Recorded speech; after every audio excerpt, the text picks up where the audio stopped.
નમસ્કાર ખેડૂત મિત્રો, આજે છે તારીખ 27 જુલાઈ 2026 ને આજે છે વાર સોમવાર। તો મિત્રો આજે થરાદના આપણે માર્કેટ યાર્ડના ભાવ જાણીશું। અત્યારે મિત્રો એવરેજ બજારની અંદર જોવા જઈએ તો તમામ જણસીના ભાવ નીચે ચાલી રહ્યા છે। એક એરંડાને બાદ કરતા એરંડાનામાં સારી એવી તેજી સાથે વેપાર થઈ રહ્યા છે। બાકી જીરું હોય, અજમો હોય, રાયડો, બાજરી, ઘઉં આ તમામ જણસીના ભાવમાં વધઘટ સાથે વેપાર નીચામાં ચાલી રહ્યો છે। હમણાં કોઈ મોટી મૂવમેન્ટ જણાઈ રહી નથી। હવે મિત્રો નવી સિઝન શરૂ થતાં શિયાળુ સિઝનમાં થોડી આશા દેખાઈ રહી છે। તો ચાલો મિત્રો આપણે જાણી લઈએ કે તમામ માર્કેટ યાર્ડની અંદર આજે રાયડો, જીરું અને અજમાના ભાવ શું ચાલી રહ્યા હતા તેની માહિતી મેળવી લઈએ।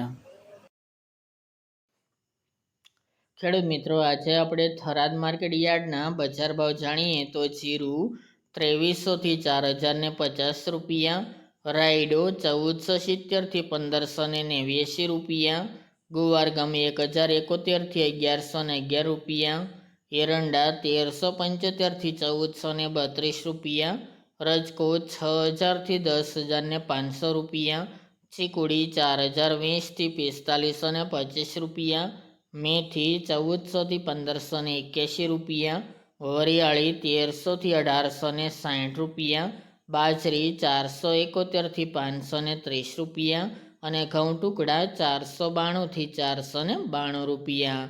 તો ખેડૂત મિત્રો, આ તાજે આપણે થરાદ માર્કેટ યાર્ડના તાજા બજાર ભાવ।